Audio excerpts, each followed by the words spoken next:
Good morning students.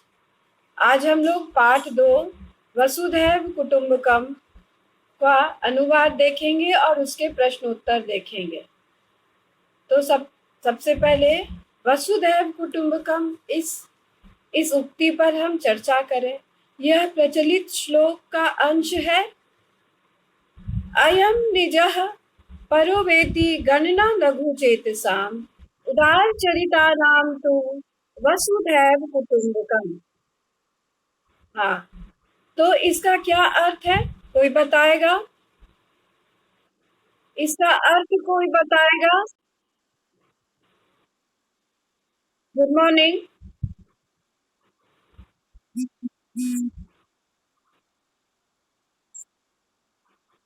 तो इसका अर्थ है कि यह मेरा है, यह दूसरे का है। ऐसी सोच छोटी बुद्धि वालों की होती है, परंतु उदार हृदय वालों की पूरी पृथ्वी परिवार के समान होती है। तो वसुधैव कुटुंबकम का अर्थ है पूरी पृथ्वी परिवार के समान। पूरी पृथ्वी परिवार के समान। तो वसुधैव का संधि विच्छेद वसुधा जोड़ एव। वसुधा जोड़ एव। वसुधा मतलब पृथ्वी, वसुंधरा, और एव मतलब ही, और कुटुंबकम का अर्थ है परिवार। तो पूरी पृथ्वी परिवार के समान है। तो इसमें एक कौवा और चिड़िया की कहानी है। एषः काकः अस्ति, एषा चटका अस्ति। यह कौवा है, यह चटका है। गौरैया, चटका जो है गौरैया को बोलते हैं, चिड़िया है गौरैया। तो यह कौवा है, यह गौरैया है। अभी हम इसको पढ़ते समय चिड़िया ही बोलेंगे। एते द्वे मित्रे स्तः, ये दोनों मित्र हैं। एकदा इतस्ततः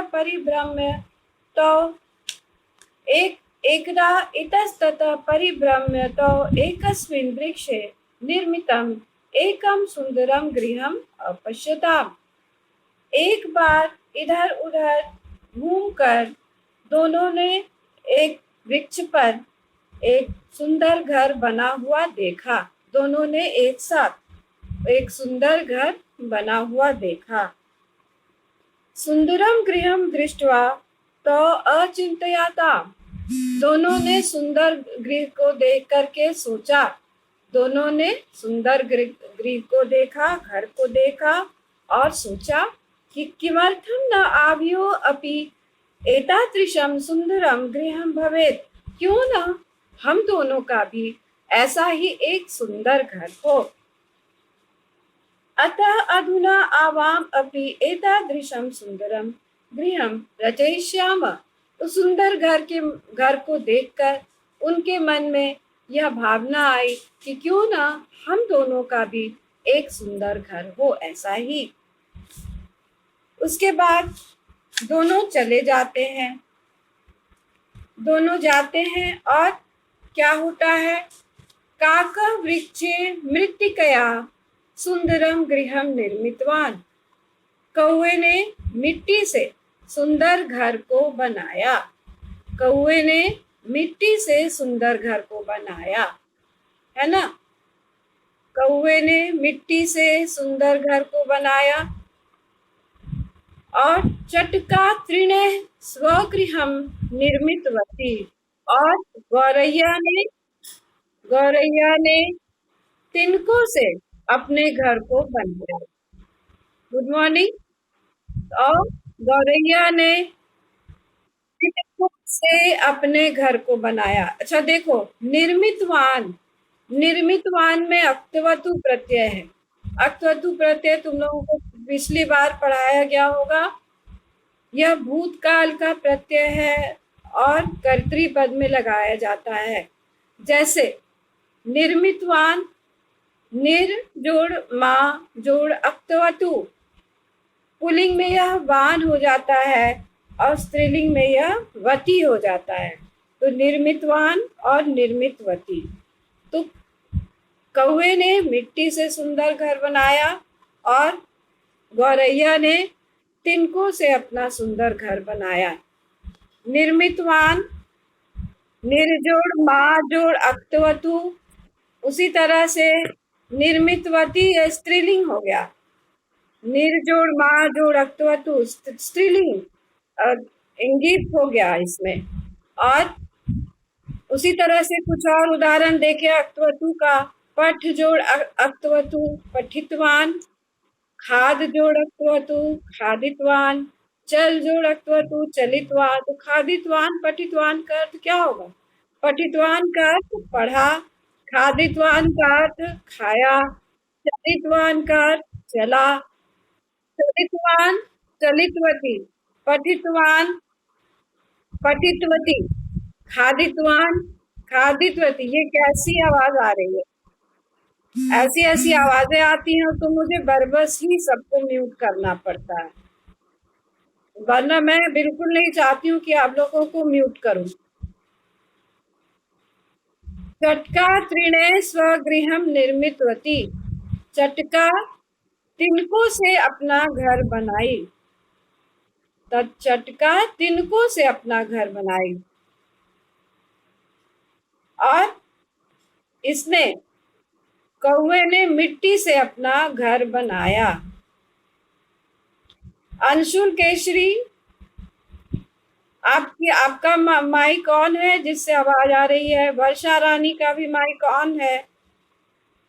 कृपया करके अपना माइक म्यूट कर लें और जब इच्छा हो, जब कुछ बोलना हो तो माइक को अनम्यूट कर लें।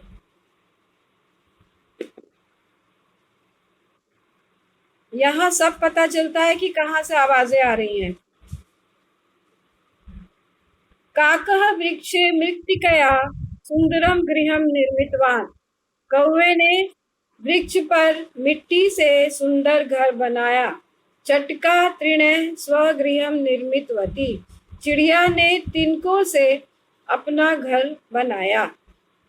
एकदा भीषणे ग्रीष्म काले सर्वत्र शुष्कम अभवत्, एक बार भीषण गर्मी में सब जगह सूखा पड़ा। सर्वे दुखिनः आसन्, सभी दुखी हुए। चटकाया गृहम अपि नष्टम अभवत्, चटकाया गृहम अपि नष्टम अभवत्, चिड़िया का घर भी नष्ट हो गया। क्या हुआ? गर्मी, तपती गर्मी में, लू में तिनका हल्का होता है, तिनके से जो बना हुआ घर था उसका, वह बिल्कुल बिखर गया, नष्ट हो गया। वह चिड़िया जो है गौरैया बेघर हो गई, उसके पास कोई आश्रय न रहा। चटकाया गृहम अपि नष्टम अभवत्, चटका का भी घर नष्ट हो गया। सा खिन्ना आसीत्, वह खिन्न हो गई, बहुत दुखी हो गई। सा चिंतयति, वह सोचती है, किम करोमि, अब क्या करूं। परंतु काकस्य गृहम न नष्टम, परंतु कौवे का घर गर्मी में नष्ट नहीं हुआ। तत्तु मृत्तिकायाः आसीत्, उसका तो घर कैसा था?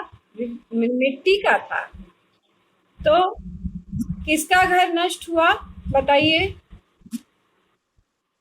हाँ, चटका का घर नष्ट हो गया, क्योंकि वह किस चीज से बना हुआ था? तिनकों से बना हुआ था। और कब कब नष्ट हुआ? वो कौन सी ऋतु थी? आ? नहीं नहीं, तेज वर्षा पर तो कौवे का घर नष्ट हुआ। लेकिन हाँ, ग्रीष्म काल में गौरैया का घर नष्ट हो गया। ग्रीष्म काल में गौरैया का घर नष्ट हो गया। परंतु कौवे का घर गर्मी में नष्ट नहीं हुआ। चटका चिंतयित्वा काकस्य गृहम गच्छति, कौवा चटका गौरैया सोचकर, चिंता करके किसके घर गई? कौवे के घर गई। चटका काकम कथयति, चटका चिड़िया कौवे से कहती है, भ्रातः, भाई, अस्मिन् भीषणे ग्रीष्म काले मम गृहम नष्टम अभवत्। इस भीषण ग्रीष्म काल में मेरा घर नष्ट हो गया। इस कौवे को कोई परवाह नहीं थी अपने मित्र की। उसे अंदाज था, उसे पता था, उसे आभास था कि मेरे मित्र का घर नष्ट हो गया, लेकिन इसने जरा भी चिंता न जताई। यह जाकर के गुहार लगाती है, विनय करती है कि मुझे अब आश्रय दो अपने घर में। अस्मिन भीषणे, इस भीषण ग्रीष्म काल में। देखो, ग्रीष्म काल जो है वो विशेष पद है, विशेष है, और इसके दो विशेषण है यहाँ, अस्मिन और भीषणे। तो अस्मिन भीषणे ग्रीष्म काले, इस भीषण गर्मी में, मम गृहम नष्टम अभवत्, मेरा घर नष्ट हो गया। सर्वत्र उष्णः अस्ति, सब जगह गर्मी है, सब जगह ताप है। मह्यं स्वगृहे शरणं यच्छ, मुझे अपने घर में शरण दो, मुझे अपने घर में आश्रय दो। अब देखो, इसने तो विनती की, मदद मांगी, सहायता मांगी अपने मित्र से, इसी इसी आशा से कि उसका मित्र उसकी सहायता करेगा। परंतु देखो इसकी प्रतिक्रिया कैसी है। काका अभिमानी आसी, कौआ बहुत अभिमानी है था। स अकथयत, उसने कहा, गच्छ गच्छ अत्र स्थानम न अस्ति, जाओ जाओ यहाँ स्थान नहीं है। कुत्रचित अन्यत्र गच्छ, कहीं और जाओ। तब गृहम नष्टम अहम किम करवाणी, तुम्हारा घर नष्ट हुआ, मैं क्या करूं। तुम्हारा घर नष्ट हो गया तो इसके लिए मैं क्या कर सकता हूँ। तच्छ्रुत्वा खिन्ना चटका गच्छति, यह सुनकर के खिन्न चिड़िया चली जाती है, वो उसे वहां से भगा देता है। बिल्कुल उसने अपने घर में रहने का आश्रय नहीं दिया। यह सुनकर के खिन्न चिड़िया बहुत दुखी होती है और वहां से चली जाती है। गच्छति काले, समय बीतता है, ग्रीष्म कालः समाप्त। तो समय देखो, सुख के दिन नहीं रहते तो दुख के दिन भी नहीं रहते। तो गच्छति काले, समय बीतता है और क्या होता है, वर्षा ऋतु आ जाती है। गच्छति काले ग्रीष्म कालः समाप्त। अब ये बताओ, ग्रीष्म काल के बाद कौन सी ऋतु आती है। हाँ, वर्षा ऋतु, ठीक है। हाँ, वर्षा ऋतु च आगच्छत, और वर्षा ऋतु आ गई। सर्वत्र हरितिमा आसीत, हरितिमा का अर्थ, हरितिमा का अर्थ हरियाली, ठीक है। तो जब वृष्टि आती है, जब वर्षा होती है, तो सब जगह हरियाली आ जाती है। उसके बाद चटका नवीनम गृहम निर्मितवान, तो चिड़िया ने नए घर को बनाया। उसने अपने निर्मितवती, चटका नवीनम गृहम अरचयत, चटका नवीनम गृहम निर्मितवती, उसने नया घर बनाया। फिर से वर्षा ऋतु में उसने नया घर बनाया। तदैव सहसा अतिवृष्टि अभवत, तभी सहसा अतिवृष्टि हुई। अतिवृष्टि मतलब बहुत वृष्टि हुई, बहुत अधिक वृष्टि हुई। वृष्टि और अतिवृष्टि, वृष्टि से क्या होता है, वृष्टि होती है मॉडरेट रेन, और अतिवृष्टि बहुत अधिक होता है, हाँ, हैवी रेन। तो हैवी रेन में क्या हुआ, काकस्य गृहम नष्टम अभवत्, उसका घर नष्ट हो गया। क्यों नष्ट हुआ, क्योंकि मिट्टी का बना हुआ था। हाँ, मिट्टी का बना हुआ घर नष्ट हो गया। खिन्नः काकः शरणार्थम चटकाया समीपम आगच्छत। खिन्न काकः, खिन्न कौआ, दुखी कौआ, अब उसकी बारी थी दुखी होने की, क्योंकि इस वर्षा ऋतु में उसका घर नष्ट हो गया, क्योंकि वह मिट्टी का था। काकः शरणार्थं चटकायाः समीपम आगच्छत्। कौवा शरण के लिए किसके पास आया? गौरैया के पास आया, चटका के पास आया। तब वहां पर देखो अब इसकी प्रतिक्रिया कैसी थी, इसका व्यवहार कैसा था। चटका तस्य सहर्षम स्वागतम करोति। चटका उसका सहर्ष स्वागत करती है। सर्वम च अवगम्य कथयति। सब कुछ जान करके वह कहती है। चिंता मा कुरु। चिंता मत करो। अहम सर्वम अवगच्छामि। चिंता मत करो, मैं सब कुछ जानती हूँ। अहम तब प्रतीक्षायाम आसम। मैं तुम्हारी प्रतीक्षा में थी। आसम शब्द अस धातु है, लंग लकार है। अस धातु लंग लकार। आसीत, आस्ताम, आसन, आसी, आस्तम, आस्त, आसम, आस्व, आस्म। तो आसम के साथ अहम लगेगा। आसम क्रिया है, उसके साथ अहम कर्ता लगेगा। तो मैं तुम्हारी प्रतीक्षा में थी।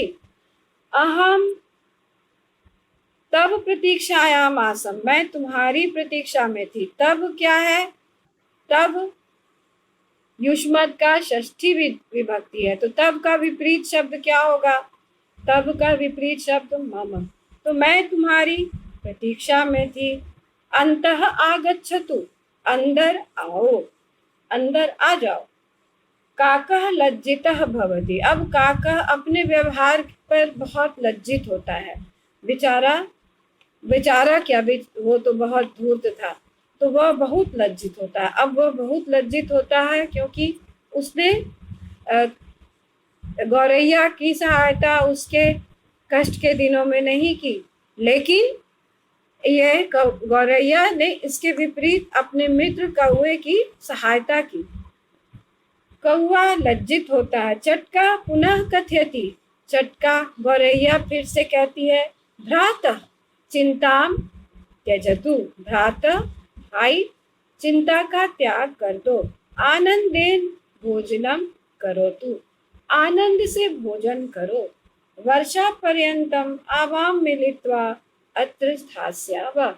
वर्षा पर्यंत हम लोग यहाँ पर मिलकर रहेंगे। स्वागतम, तब तुम्हारा स्वागत है। भोजनम करोतु, भोजन करो। लज्जित काकः भोजनम करोति। लज्जित कौवा भोजन करता है। सह चिंतयति, वह सोचता है, अहम तु स्वार्थी अस्मि। मैं तो स्वार्थी हूँ। परम एषा उदार हृदय अस्ति। परंतु यह तो उदार हृदय है। मैं तो बहुत स्वार्थी हूँ, मैं बहुत अभिमानी हूँ, लेकिन इसका हृदय बहुत विशाल है। यह बहुत उदार हृदय है। वर्षा कालात् अनंतरम काकः पुनः नवीन गृहस्य निर्माणम करोति। वर्षा काल के बाद कौवा फिर से नए घर का निर्माण करता है। देखो, अनंतरम एक शब्द है, इसका अर्थ है पश्चात। अनंतरम यह एक अव्यय है और इसके योग में सदैव पंचमी विभक्ति लगती है। अनंतरम मतलब हुआ पश्चात, और इसके योग में सदैव पंचमी विभक्ति लगी है। यहाँ वर्षा कालात एक शब्द है, इसमें देखो अनंतरम एक अव्यय है और इसके योग में पंचमी विभक्ति लगती है। जैसे वर्षा कालात अनंतरम, वर्षा काल के बाद। अध्ययनात् अनंतरम छात्रा भ्रमणाय गच्छन्ति। अध्ययनात् अनंतरम छात्रा भ्रमणाय गच्छन्ति। तो अध्ययन के बाद, तो अध्ययनात् में यहाँ कौन सी विभक्ति लगी? पंचमी। अध्ययन, हाँ, तो अध्ययन के बाद अध्ययनात् अनंतरम। तो अनंतरम, ये याद रखो कि अनंतरम के योग में हमेशा पंचमी विभक्ति लगती है। तो इस समय उसके बाद क्या होता है? वर्षा काल के बाद, वर्षा काल के बाद कौवा अपने नए घर को बनाता है। चटका अपि सहायम करोति। चटका भी उसकी सहायता करती है। उभौ मिलित्वा सुखेन वसतः। उभौ मतलब दोनों, दोनों मिलकर सुख से रहते हैं। सुखेन बसति, मिलित्वा अक्वा प्रत्यय है, दोनों मिलकर सुख से रहते हैं। सत्यमेव कथितम, सत्य ही कहा गया है। उदारचरितानां तु वसुधैव कुटुम्बकम, सत्य ही कहा गया है कि उदार चरित्र वालों के लिए तो पूरी पृथ्वी परिवार